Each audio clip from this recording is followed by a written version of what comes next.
Halo, selamat siang sahabat Talks. Bagaimana kabar Anda semuanya hari ini? Semoga dalam keadaan sehat walafiat. Saya Nabil, biasa akan menemani Anda di program Liputan Talks kali ini. Sahabat Talks, saya akan membahas mengenai persoalan yang kemarin ini begitu ramai diperbincangkan, yaitu adalah atlet bulu tangkis Indonesia yang akhirnya berhasil merebut Piala Thomas kembali ke tanah air. Namun di sisi lain memang ada sejumlah pertanyaan yang muncul saat kontingen Indonesia melakukan seremonial kemenangan, yaitu menyanyikan lagu Indonesia Raya tanpa bendera merah putih yang digantikan dengan logo PBSI. Nah, untuk membahasnya secara lengkap sebenarnya apa yang terjadi hingga Indonesia akhirnya tidak bisa mengibarkan bendera merah putih saat Piala Thomas kemarin. Nah, sudah ada langsung secara virtual Menteri Pemuda dan Olahraga Zainuddin Amali. Halo, selamat siang Pak Zainuddin. Selamat siang, salam olahraga. Salam olahraga, gimana Pak kabarnya, sehat? Sehat, alhamdulillah, tetap semangat. Tetap semangat ya Pak. Ya, Ini Pak, pertama saya ingin langsung mengucapkan selamat untuk Indonesia yang telah berhasil meraih Thomas setelah 19 tahun lamanya menanti, dan ini memperpanjang rekor sebagai negara paling banyak mendapatkan Thomas, yaitu 14 gelar Thomas. Nah, ini bagaimana Pak tanggapannya, dan atas pencapaian ini Bapak melihatnya seperti apa? ya, tentu saya gembira, saya bangga dengan perjuangan tim Indonesia pada saat mengambil atau merebut kembali Piala Thomas kembali ke Indonesia setelah sekitar 2 dekade ya, sampai 19 tahun lebih baru kita bisa membawa kembali Piala Thomas itu. Dan tentu ini bukan hasil dari kerja sebentar. Ini adalah hasil pembinaan yang cukup panjang oleh PBSI, dan talenta-talenta yang ada itu bisa diasah, ditempa menjadi satu kekuatan yang luar biasa. Bisa mengalahkan China dengan 3-0 itu bukan hal yang mudah ya, tetapi kemampuan secara teknik, strategi, dan fisik pemain serta mental itu sangat menentukan dalam pertarungan seperti ini. Piala Thomas ini kalau untuk perebutan medalinya dibandingkan dengan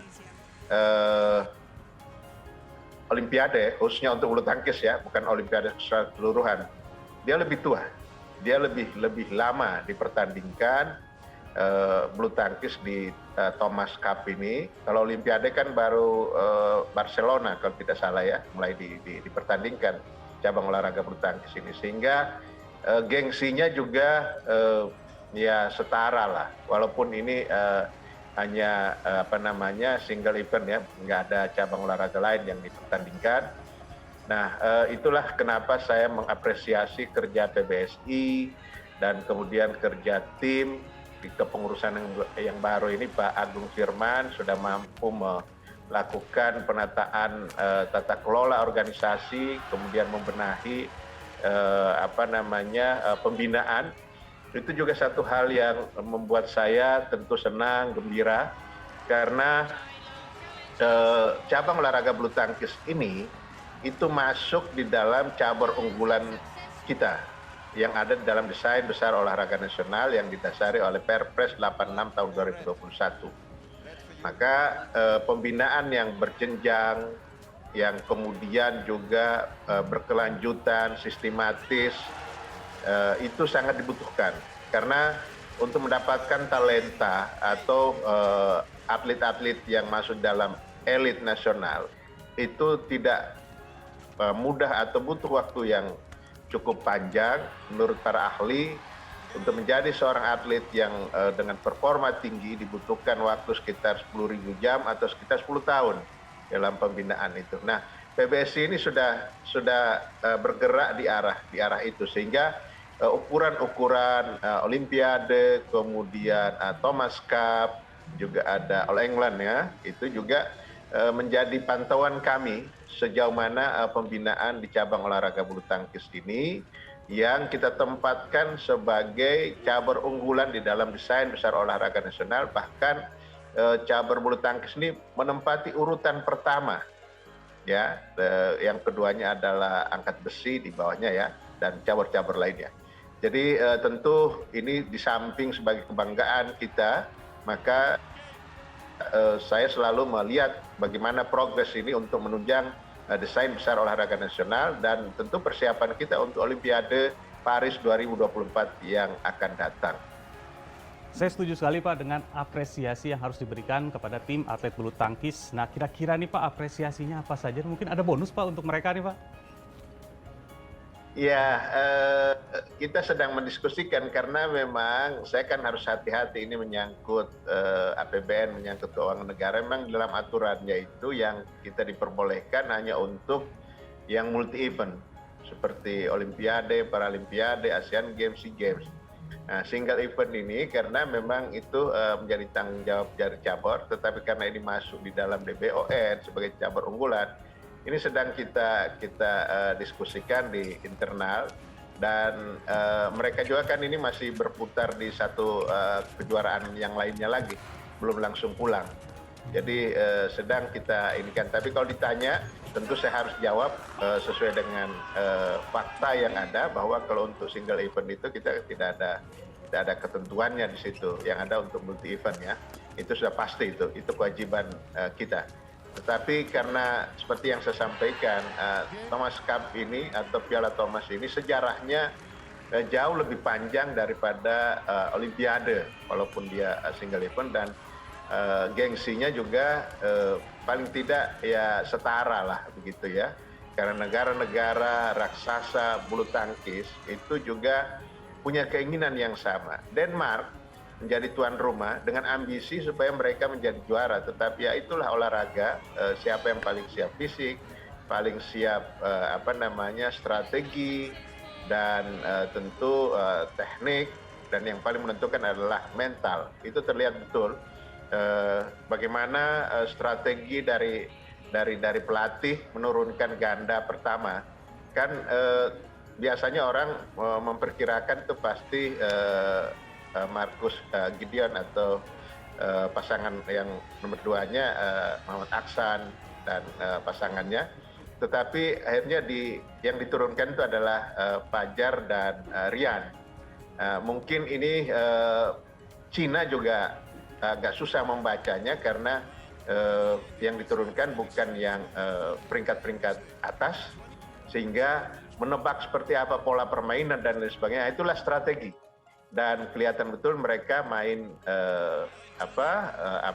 tidak punya beban. Nah, menurut saya hal yang seperti ini tentu harus diapresiasi, tapi seperti apa apresiasi kita ya nanti saya akan sampaikan ke publik lah setelah kita diskusikan.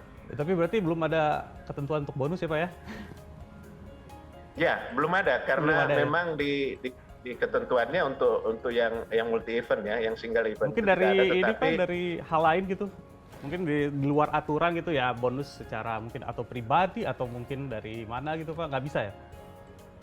Ya bisa aja kalau itu sih. Ini tadi kan saya bicara soal APBN kan harus saya hati-hati betul untuk itu. Dan kalau untuk pribadi-pribadi sih silahkan ya, kita tidak larang masyarakat yang mengapresiasi. Seperti kemarin kan pada saat Olimpiade dan Paralimpiade kan banyak yang di luar pemerintah, masyarakat tuh memberikan apresiasi penghargaan kepada mereka. Tapi kalau yang resmi dari pemerintah tentu saya sedang mendiskusikan di internal, terutama jangan sampai kita menyalahi aturan yang ada. Baik Pak. Nah tapi Pak, di balik kegembiraan ini ada juga kekecewaan karena tidak bisa mengibarkan sang merah putih di podium kemenangan. Nah bukan hal ini juga membuat media sosial ini ramai Pak. Bahkan saya sebutkan di sini mantan atlet bulu tangkis Taufik Hidayat juga ini berkomentar cukup tajam menurut saya Pak ini. Selamat Piala Thomas Cup kembali ke Indonesia. Terima kasih atas kerjasamanya tim bulu tangkis Indonesia. Tidak ada yang, tapi ada yang aneh. Bendera merah putih nggak ada katanya. Diganti dengan bendera PBSI. Ada apa dengan Ladi dan pemerintah kita, khususnya Menpora, KONI, dan KOI? Kerjamu selama ini ngapain aja? Nah ini kritik yang cukup pedas Pak. Ini tanggapannya seperti apa Pak? Sebenarnya apa juga yang terjadi?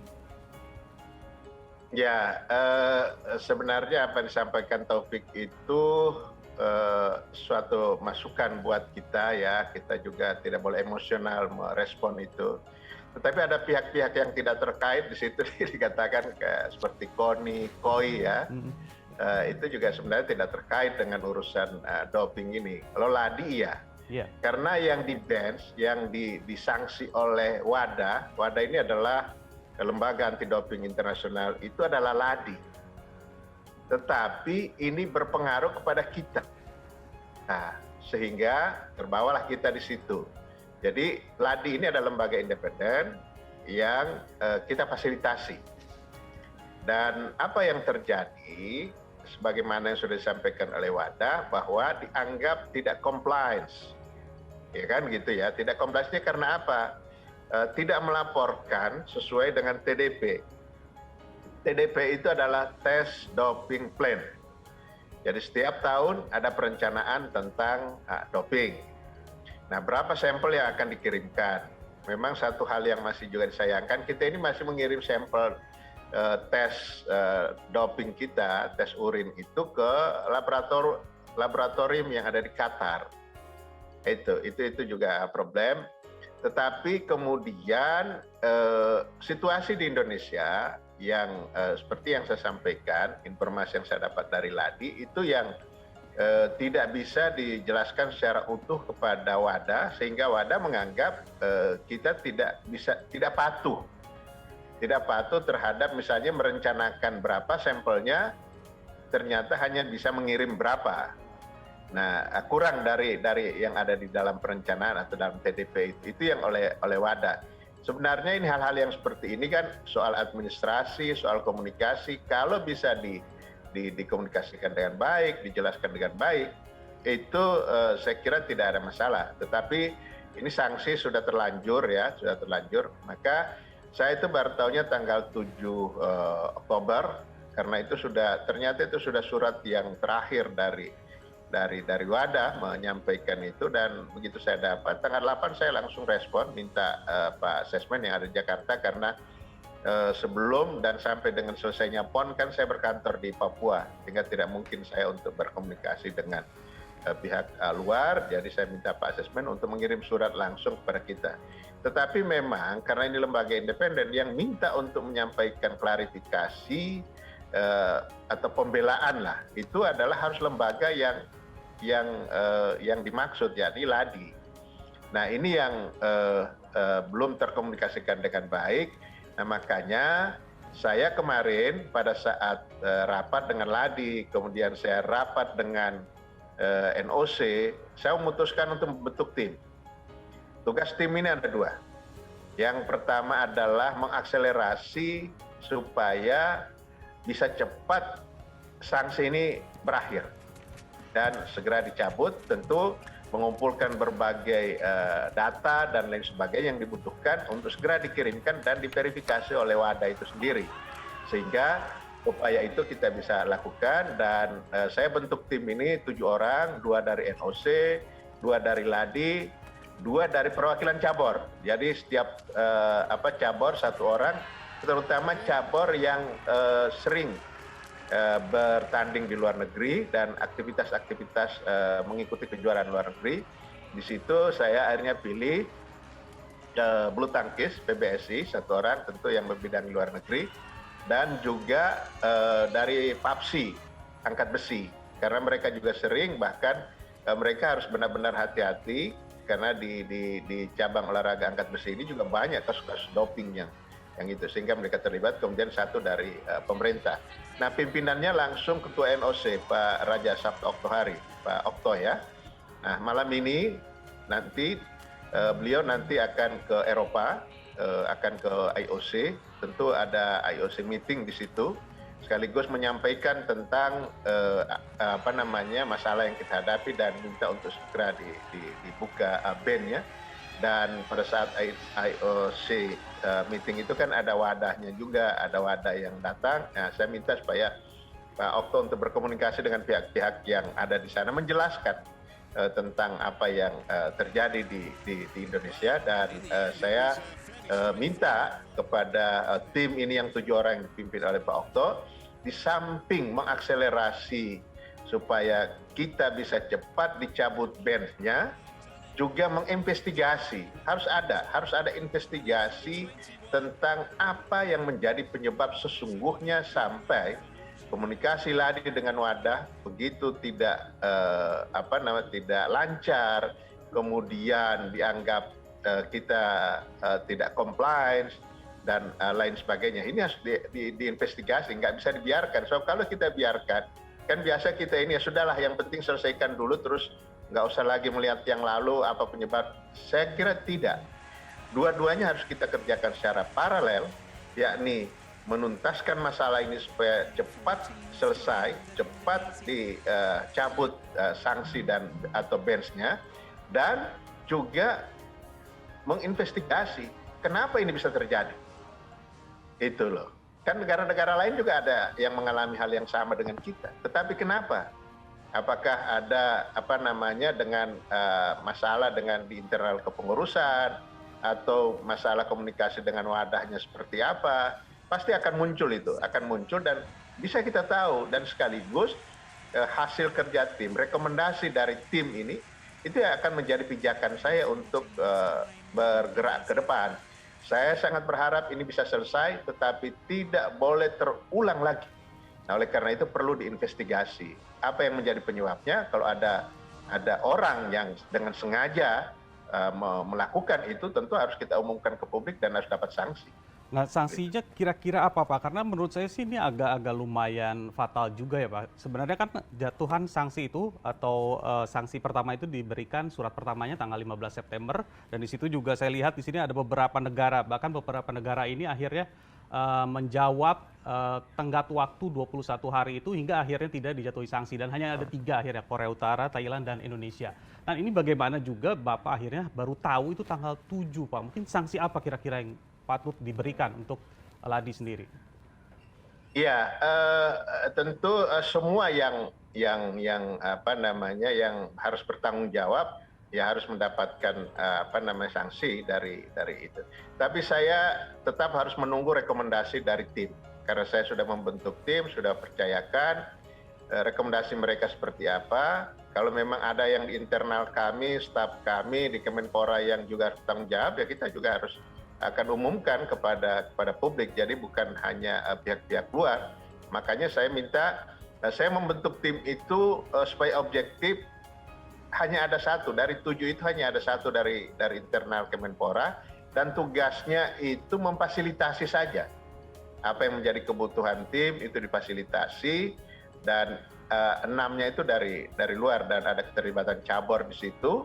Saya kira mudah-mudahan ya objektif, dan saya percaya kepada Ketua Tim Pak Raja Sabta Oktohari sebagai Ketua Umum NOC. Tentu beliau juga punya kredibilitas untuk hal-hal yang seperti ini, dan sepenuhnya saya akan menunggu rekomendasi apa yang akan disampaikan oleh tim, dan tim mengatakan apa, saya akan ikuti rekomendasi itu. Kalau saya boleh tahu, Pak, sebenarnya apa alasan mereka baru memberitahu Bapak itu tanggal 7, Pak? Padahal kan dari tanggal 15 September itu ada nggak dari mereka apa jawabannya? Iya, sebenarnya bukan ke saya ya, ke Pak Sesmen disampaikan itu. Kemudian Pak Sesmen komunikasi dengan saya, begitu saya tahu, saya bilang harus segera direspon. Ya mungkin mereka sedang menangani sendiri.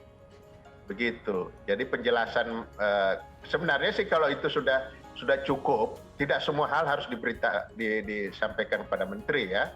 Kan Ladi ini adalah lembaga independen. Jadi sepanjang mereka bisa menyampaikan klarifikasi, jawaban atau pembelaan, maka ya silahkan jalan saja. Nah, tetapi tanggal 7 itu baru diketahui bahwa klarifikasi mereka itu belum memadai. Makanya tanggal 8-nya saya minta Pak Sesmen yang ada di Jakarta waktu itu untuk segera menulis surat atas nama kita. Sebenarnya karena ini Wadah dengan Ladi ini satu jaringan komunikasi, kita itu kalau sudah sangat urgent baru kita masuk. Sebab kalau sedikit-sedikit kita masuk itu dianggap intervensi. Oh, jadi tidak ada ini apa ya? Tidak ada kayak pengawasan, atau mungkin bukan pengawasan, pengecekan rutin gitu dari pihak Menpora ke Ladi? Ya mereka yang menyampaikan laporan lah berapa. Nah September itu sempat disampaikan menurut apa namanya teman-teman staff, tetapi mereka mencoba untuk mengatasi. Nah sudah kalau mereka atasi karena memang yang diterima komunikasinya itu kan dari Ladi, dari Ladi untuk ke wadahnya. Oh, Itu. oke. Nah begitu sudah tanggal 7 saya sampaikan ke Pak Sesmen, ini harus kita, nggak bisa lagi mengandalkan Ladi. Kemudian kita jelaskan, tetapi tetap saja itu tidak ini tetap diminta item-item itu. Nah kemarin saya rapat dengan dengan NOC, dengan Ladi itu dan internal kami. Maka di situ saya putuskan ini harus ada tim. Nggak bisa dikerjakan oleh internal Kemenpora saja, harus ada tim yang di luar itu supaya bisa objektif, dan ini harus diinvestigasi sambil kita secara maraton mengkomunikasikan berbagai hal ini kepada pihak-pihak yang terkait. Saya mendengar bahwa Bapak juga sudah bertemu dengan Wapres membahas persoalan ini juga, Pak ya. Nah itu gimana Pak tanggapan Wapres, Pak? Karena kan ini kita juga akan menghadapi event-event internasional ke depannya. Nah, itu seperti apa tanggapan dari Wapres ataupun juga Presiden? Ya, kalau ke Wapres saya belum komunikasi dengan Wapres itu pada saat beliau menutup PON, dan menutup PON itu kan masih dalam proses belum ada kelihatan kita tidak bisa menaikkan bendera kan gitu.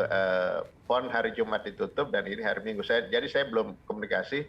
Yang saya komunikasi ke istana itu saya melaporkan progresnya kepada Pak Mensesnek, Pak Pratikno, supaya disampaikan Pak Presiden bahwa ini progres dan ini langkah cepat yang saya ambil, dan beliau menyampaikan ya teruskan, disegerakan untuk melakukan upaya-upaya untuk pencabutan sanksi itu, karena ini sudah menjadi tanggung jawab kita. Jadi tidak bisa lagi, kalau Ladi sendiri kan komunikasinya seperti itu, nah kita harus bantu dan ini supaya tidak terulang lagi, makanya harus diinvestigasi. Itu langkah-langkah yang saya lakukan itu mendapatkan dukungan ya. Oh, Mendapatkan dukungan. ya mudah-mudahan bisa mencapai target yang benar-benar mantap lah Pak, supaya sanksinya mudah-mudahan bisa dicabut juga oleh WADA. Nah ini akhir tahun ada Indonesia Open, Indonesia Master, dan final BWF Series bulu tangkis di Bali. November juga ada World Superbike di Mandalika Lombok. Belum lagi tahun depan ada MotoGP, lalu Formula E Jakarta Series. Nah ini dengan adanya sanksi ini bagaimana Pak? Apakah tetap akan berjalan? Ada kategori olahraga. Jadi saya belum dapatkan mana saja. Misalnya Indonesia Open mungkin tidak termasuk yang seperti di sana ya, di Thomas itu.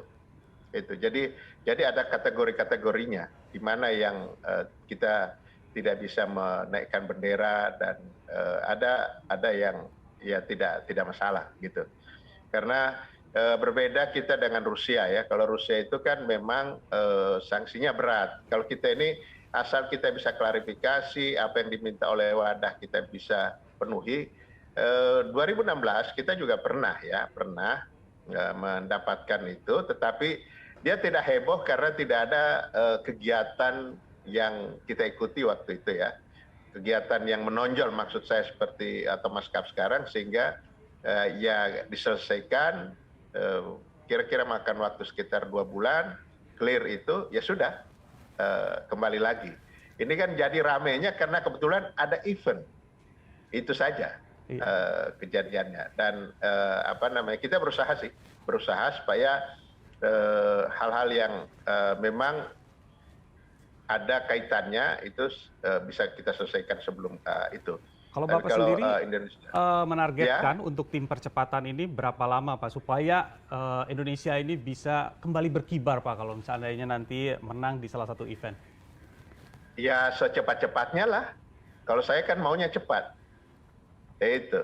Dan tim, kalau lihat dari pengalaman 2016 ya, asal kita klarifikasi, WADA juga artinya apa yang diminta oleh wadah itu kita berikan klarifikasi, kita jawab, kemudian pasti wadah akan mencabut itu.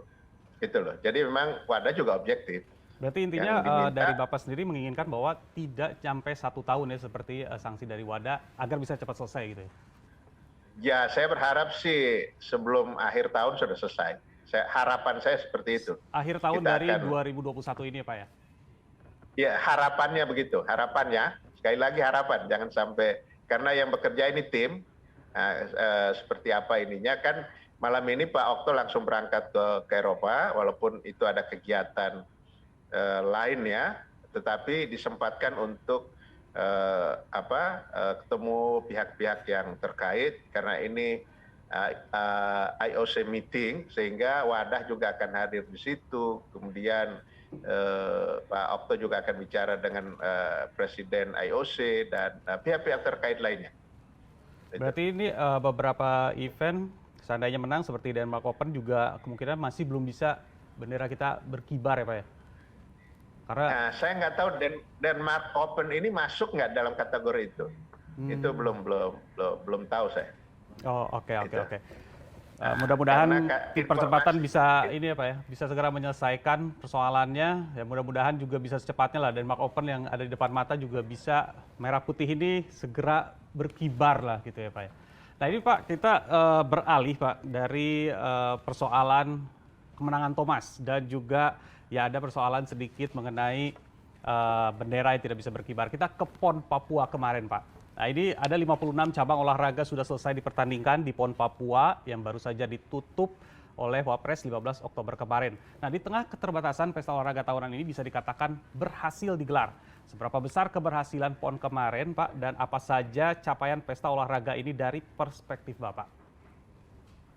Ya, panitia setiap perhelatan PON kan selalu menargetkan sebelum pelaksanaannya itu ada target-target yang hendak dicapai. Nah, kemarin di Papua, PB PON menargetkan ada sukses prestasi, sukses penyelenggaraan, dan sukses ekonomi buat Papua itu. Memang tidak mudah menyelenggarakan multi event di tengah pandemi seperti sekarang ini. Tetapi sekali lagi ini bisa jalan, bisa terjadi karena arahan yang jelas dan keberanian Bapak Presiden Pak Joko Widodo.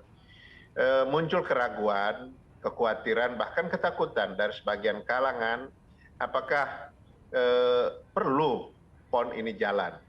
Nah, tanda tanya, kekhawatiran, ketakutan ini terjawab di sana. Tentang sukses penyelenggaraan, orang ragu apakah penyelenggaraan ini bisa jalan karena dalam waktu yang sebelum-sebelumnya kan muncul informasi tentang ada yang tembak-tembakan dan lain sebagainya, sehingga dianggap akan mengganggu penyelenggaraan ini. Bahkan ada yang membayangkan nanti ada atlet yang diculik, ada penyelenggaraan yang sedang jalan kemudian terhenti karena aksi tembak-tembakan dan sebagainya. Tapi ternyata itu tidak ada sedikit pun yang mengganggu tentang penyelenggaraan PON ini. Kemudian di samping itu juga apa yang dikhawatirkan bahwa SDM yang di sana belum mampu, ternyata mampu semua. Walaupun memang itu disupervisi oleh pusat. Nah itu dari sisi penyelenggaraan semua terselenggara dengan baik. Kalau ada kurang sedikit sana sini biasalah. Kita menyelenggarakan PON dalam suasana normal saja tetap ada yang kurang-kurang ya. Tetapi secara keseluruhan saya melihat bahwa PON ini sudah sukses dalam penyelenggaraan. Yang kedua, tentang prestasi. Kan yang dicanangkan oleh tuan rumah itu tentu ada prestasi untuk tuan rumah sendiri dan prestasi untuk PON secara keseluruhan. Tuan rumah menempati peringkat 4 yang biasanya itu sangat sulit untuk didapat posisi itu oleh provinsi-provinsi yang ada di luar Jawa. Karena selalu didominasi oleh provinsi-provinsi besar di Jawa karena kelengkapan fasilitas, kemudian talenta dan atletnya banyak dan lain sebagainya. Selalu kan Jawa Barat, Jawa Timur, DKI, Jawa Tengah mungkin ya itu terus. Tapi Papua menunjukkan bahwa mereka juga mampu berprestasi. Nah itu untuk khusus Papua ya. Jadi target mereka untuk sukses prestasi tercapai. Nah prestasi secara nasional bagaimana? Saya tidak membayangkan sebelumnya bahwa ada rekor yang terpecahkan. Bayangkan ada 90 rekor, baik rekor PON maupun rekor nasional yang terpecahkan pada saat PON ke-20 itu. Ini situasi pandemi. Situasi pandemi, prestasi kita masih bisa memecahkan rekor 90 rekor loh. Nggak main-main, baik itu nasional maupun PON. Di samping itu juga PON ini kan di dalam desain besar olahraga nasional kita tempatkan sebagai pemantauan talenta-talenta muda kita untuk kita dorong pembinaannya menjadi bagian dari tim elit nasional. Dan itu tercapai. Itu tercapai, saya memberikan contoh, ada atlet umur 15 tahun, dia menjabat 4 medali emas. Bayangkan, kelahiran 2006, mendapatkan emas 4 medali emas. Ini kan suatu hal yang kita tidak bayangkan sebelumnya karena orang berpikir bahwa ini pandemi, atlet kurang latihan dan lain sebagainya. Tetapi dengan semangat mereka, itu mereka bisa. Nah berarti sukses yang kedua atau sukses prestasi menurut saya itu tercapai. Yang ketiga adalah sukses ekonomi. Itu juga yang diharapkan oleh masyarakat Papua. Menggeliat luar biasa. Menggeliat luar biasa PON-nya ya. Dampak ekonominya dan masyarakat itu senang. Sampai ada yang mengatakan pada saya, kan biasa saya kalau setelah perpindahan dari satu venue ke venue yang lain, kalau mau cepat karena saya masih ada kegiatan ke venue yang lain, saya makan di warung-warung yang dekat situ ya, dekat venue itu supaya tidak, kalau saya kembali lagi ke hotel tidak bisa butuh waktu yang ini ya, yang cukup. Sehingga saya mampir, mereka sampaikan, karena tahu mungkin saya Menteri Olahraga, mereka sampaikan, Pak Menteri, kalau boleh PON terus dong. Kenapa? Saya tanya. Ya, penghasilan kami naik 3-4 kali lipat. Nah, itu yang jualan-jualan, yang UMKM. Belum lagi yang mengontrak-kontrakkan rumahnya. Itu karena akomodasinya hanya disiapkan untuk para atlet, para pelatih. Nah, para pendamping dan yang lain-lain ini kan butuh tempat. Akhirnya mereka harus nyewa, ngontrak rumah di sana, dan ya cukuplah untuk penghasilan para penduduknya. Mereka senang, bahkan mereka sampaikan itu harus jalan. Ada satu kegiatan ya, festival kopi. Ya. Sedikit Pak, ini kan soal PON, jadi saya teringat juga bahwa pemerintah ini menjanjikan ke WADA untuk mengirim sampel dari PON Papua kemarin untuk dikirim ke lab anti doping di Qatar. Nah ini sebelum kita lanjutkan soal PON, nah bagaimana, apakah sudah selesai dilaksanakan Pak dan hasilnya itu seperti apa Pak? Oh iya, jadi bukan pemerintah, LADI. Ya. Jadi bukan yang ngirim itu bukan pemerintah, LADI.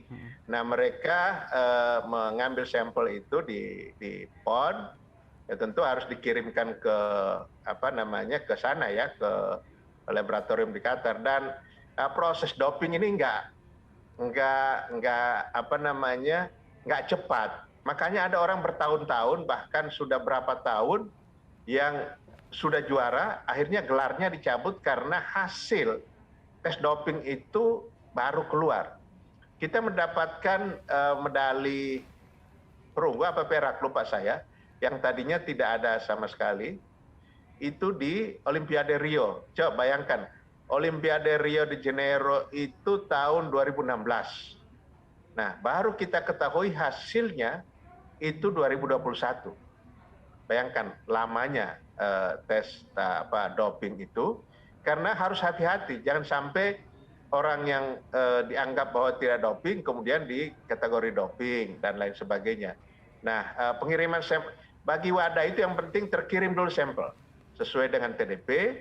Nah, kemudian hasilnya seperti apa, Nah, biar itu menjadi urusan laboratorium ya. Saya memberi contoh saja.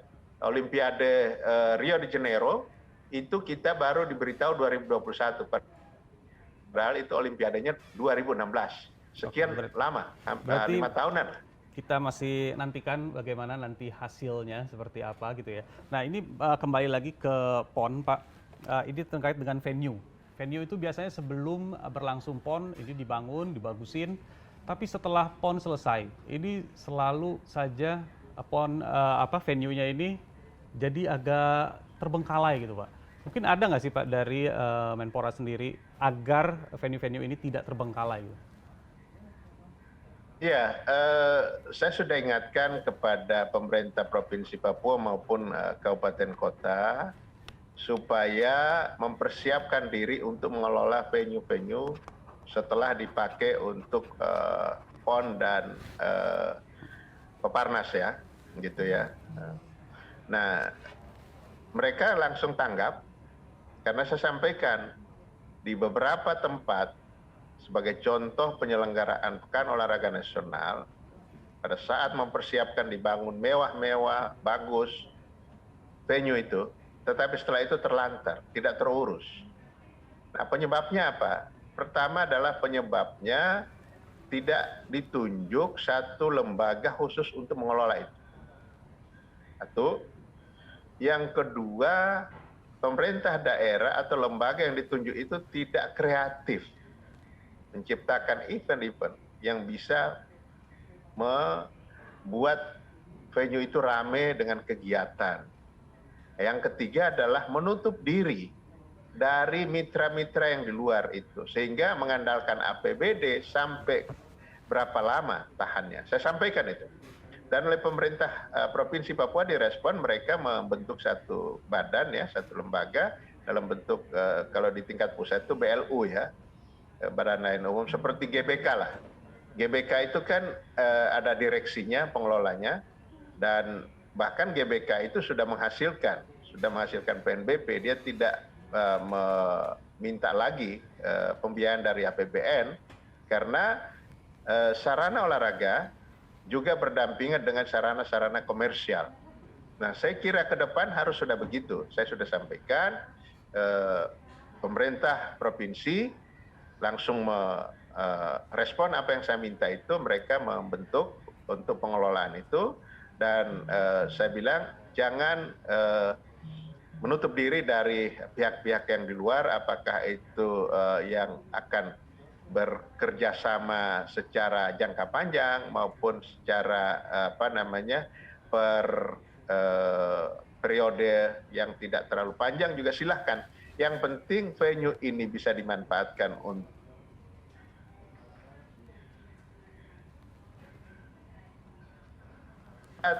minimal kejuaraan nasional dari cabang-cabang olahraga. Nah, saya tentu dari sisi itu akan mendorong bagi cabur-cabur untuk kita dorong melakukan kegiatan-kegiatan di sana supaya itu bisa bagus, dia tetap hidup dan termanfaatkan. Dengan demikian maka bisa tertutupi biaya pemeliharaannya.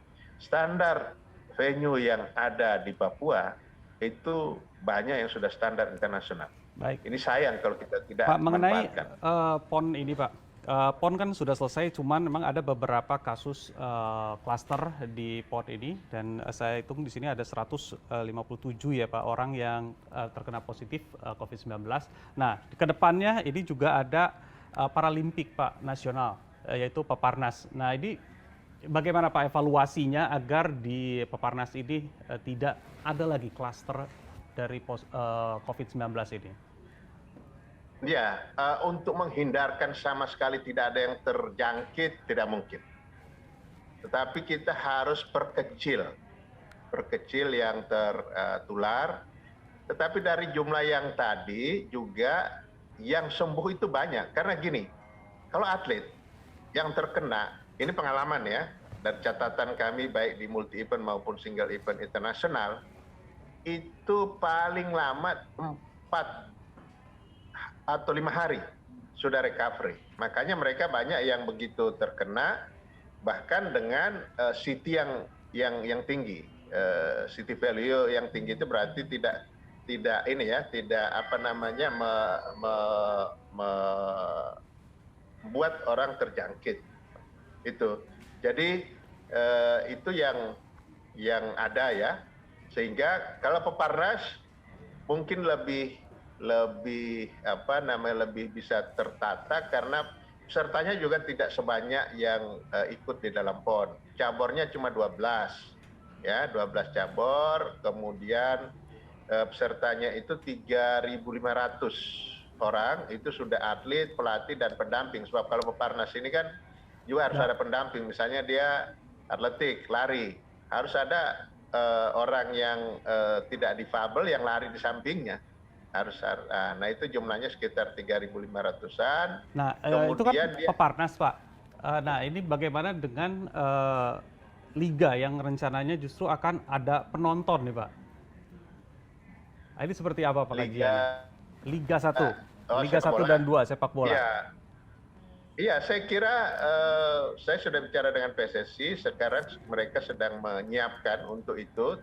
Tetapi kalau untuk yang masuk, saya tidak begitu khawatir karena misalnya tiketnya dijual online. Persyaratannya KTP dan bukti vaksin, kan gitu ya. Kemudian mereka juga di antigen dalam. Kemudian duduknya, apalagi stadion-stadion yang single seat itu bisa diatur, ya. Kalau yang belum single seat ini memang agak susah mengaturnya. Tentu PSSI dan LIB akan melihat itu untuk menyesuaikan di mana stadion-stadion tempat pelaksanaan itu. Berapa persen, Nah, Pak? memang yang saya belum tahu ininya. Memang yang harus dipikirkan adalah yang di luar. Itu loh. Kan kebiasaan kita kalau ada tim kesayangan yang main, dia berkeliling-keliling, tidak diperbolehkan masuk di stadion, dia bergerombol di luar. Nah itu, kalau yang masuk ke dalam saya tidak khawatir karena pasti tertata dengan penjualan tiket online, dengan bukti vaksin dan lain sebagainya, itu tidak begitu menjadi hal yang serius. Yang saya harus juga pikirkan bersama dengan PSSI dan LIB adalah mereka yang ada di luar. Mereka ada di luar ini harus menjadi perhatian kita. Karena kalau sudah didengarkan bahwa penonton sudah boleh, pasti supporter ini datang. Walaupun mereka hanya di luar, itu pasti mereka akan datang. Nah, bagaimana mengatur mereka ini? Jadi bukan penonton yang terdata ya. Ini yang di luar, yang berada di luar stadion. Sekarang saja, walaupun pertandingan tanpa penonton, masih ada yang coba-coba untuk datang juga. Walaupun akhirnya oleh polisi dikembalikan ke tempatnya masing-masing. Nah itu jumlahnya memang masih kecil saja yang nekat. Tetapi kalau sudah jumlah banyak, bagaimana untuk memikirkan itu? Tapi saya kira PON ini menjadi pelajaran buat kita bahwa kita berani melakukan kegiatan multi event nasional tengah-tengah pandemi. Dan kalau disampaikan kasus yang tadi muncul itu dibandingkan dengan sekitar 15 ribuan ya orang yang ada di Papua ketika itu, tentu ini kita lihat sebagai satu pelajaran buat kita, upaya prokes yang disiplin, yang ketat itu bisa meminimalisir. Bayangkan, saya membayangkan waktu itu kan, ini 15.000 sampai 20.000 karena banyak juga yang di luar kontingen itu yang datang ke Papua, berada di sana. Saya membayangkan akan banyak. Ternyata kan jumlah yang disampaikan tadi, dan sebagian besar sudah sembuh. Karena saya sampaikan tadi, kalau atlet itu kena, pasti recovery-nya dia cepat. Ya, berarti kita berkaca Liga 1 ini dan Liga 2 ini dari PON juga bagaimana, dan mudah-mudahan dari kajiannya juga bisa benar-benar meminimalisir agar tidak terjadi adanya klaster baru di liga saat nantinya Liga 1 dan 2 ini diperbolehkan untuk ditonton oleh para penonton. Nah, saya ingin berbicara juga Pak soal kompetisi Liga 2 juga yang sedang cukup menyita perhatian, di mana kehadiran banyak sultan Pak di Liga 2 seperti ada Raffi Ahmad, Atta Halilintar sampai dengan putra presiden Kaisang Pangarep yang ini juga mulai merambah ke dunia sepak bola dan khususnya di Liga 2. Nah, kalau dilihat dari pemberitaan dan sosmed, sepertinya image Liga 2 semakin hits di tengah pandemi ini. Nah, tanggapan Bapak sendiri seperti apa mengenai Liga 2? Ya, sebagai Menteri Olahraga tentu saya senang dengan perkembangan. Tadinya kan tertuju kepada hanya Liga 1 saja. Tapi sekarang kan Liga 2 juga sudah menjadi perhatian. Bahkan ada para pemain yang tadinya main di Liga 1, dia mau turun ke Liga 2. Itu. Jadi saya kira perkembangan Liga 2 ini luar biasa. Apakah dipengaruhi oleh tokoh-tokoh yang disampaikan tadi itu, atau memang kompetisi di Liga 2 itu juga kualitasnya sudah makin membaik ya, sudah mirip-mirip atau paling tidak sama lah dengan Liga 1. Nah, saya dari awal mendorong sepak bola ini benar-benar dia menjadi satu industri, yang dikelola oleh industri. Dan untuk menjadi industri sepak bola, kita harus bisa memperlihatkan atau membuat orang percaya, ada trust publik terhadap sepak bola kita. Kan dulu itu orang menonton pun malas, itu loh. Karena apa? Pasti ada perkelahian, pasti ada atur-mengatur skor, pasti berbagai hal yang negatif yang mencederai kemurnian dari olahraga sepak bola itu. Tapi sekarang ya, mudah-mudahan ini akan makin baik, makin hari makin baik, dan kepercayaan publik terhadap sepak bola kita akan baik itu terhadap atletnya, pelatihnya, klubnya, maupun penyelenggara liganya, dan federasi sepak bola kita, PSSI dan LIB tentu yang saya maksudkan ya. Sehingga dengan demikian kalau dia sudah masuk di industri, maka ini lebih mudah untuk mendapatkan sponsor dan lain sebagainya. Tetapi kalau sekali saja kepercayaan publik ini tercederai, ya orang tidak percaya lagi, orang malas nonton dan lain sebagainya, nah itu akan susah membangkitkan kembali.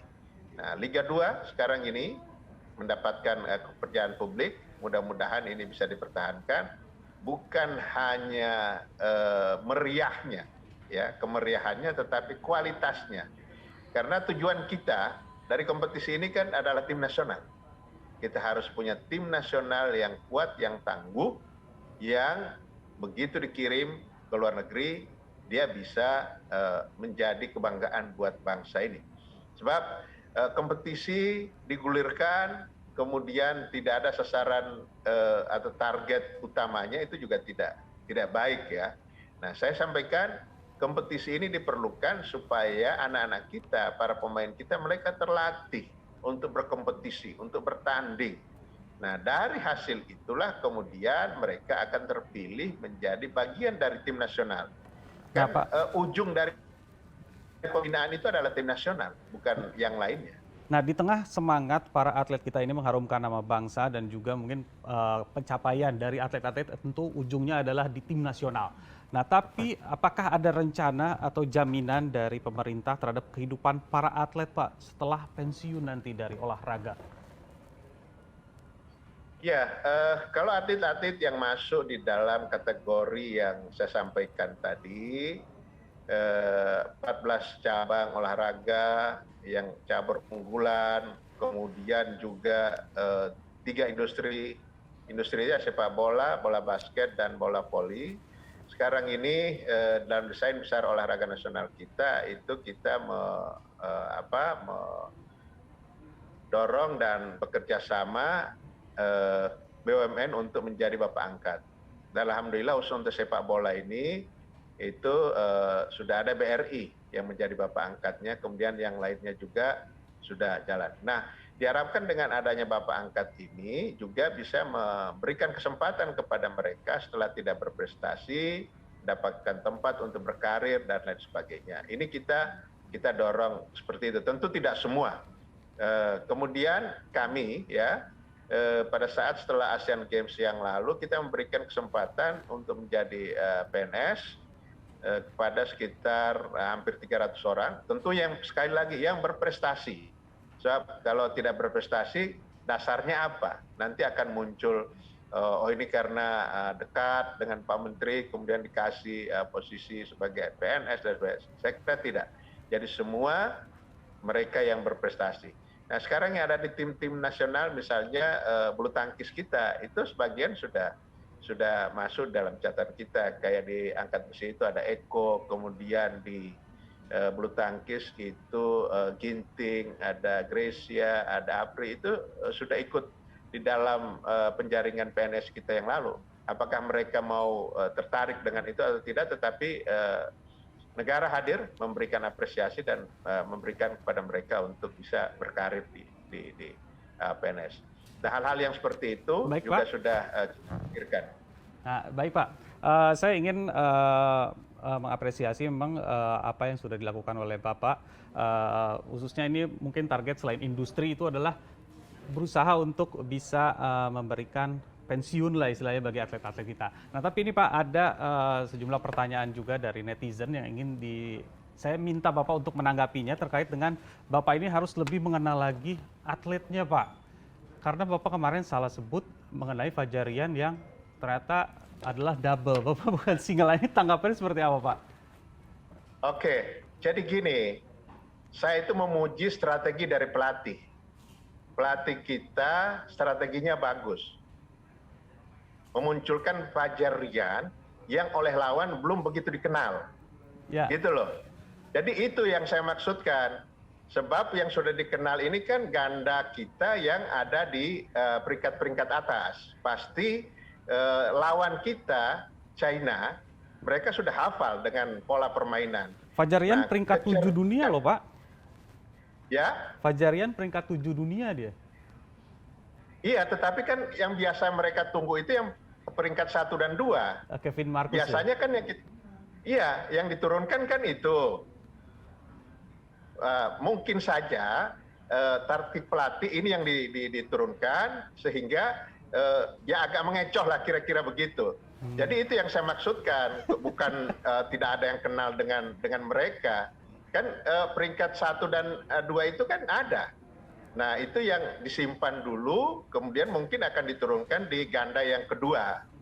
Itu loh, itu yang saya maksudkan. Cuma kemudian jadi viral ya Pak ya? Ya? Iya malah jadi viral ya. Berarti itu ternyata bukan tidak tahu. Jadi Pak Menpora ini sebenarnya tahu, cuman itu adalah ketika mengucapkan mengenai strategi yang dilakukan oleh tim dari bulu tangkis putra ya. Oleh pelatih kita. Iya. Jadi dimunculkan itu, mungkin mereka menunggu ya akan dimunculkan ini yang peringkat 1 kan, Marcus dan iya. Tetapi yang muncul Fajar dan Rian ya. Jadi saya sedang memuji strategi sebenarnya dari pelatih kita. Nah, itu baik. Dianggap tidak kenal, ya sudahlah. Sekarang ini ya udah, saya nggak ada juga masuk ke hati, nggak ada, ya biasalah itu. Namanya juga netizen ya Pak ya? Ya, maha benar. Baik, terima kasih Pak Zainuddin Amali atas ketersediaan waktunya bersama kita. Terima kasih banyak. Dan semoga benar-benar apa yang harus dilakukan seperti sanksi wadah bisa segera terselesaikan. Lalu juga mengenai Liga, mudah-mudahan dengan penontonnya kajiannya bisa benar-benar matang agar tidak ada klaster lagi. Dan juga mengenai Peparnas juga bisa berjalan dengan sukses. Terima kasih Pak Zainuddin. Terima kasih. Salam olahraga. Salam olahraga. Iya, sahabat Talks, demikian tadi wawancara saya dengan Menteri Pemuda dan Olahraga Zainuddin Amali, dan sampai ketemu lagi di Liputan Talks berikutnya.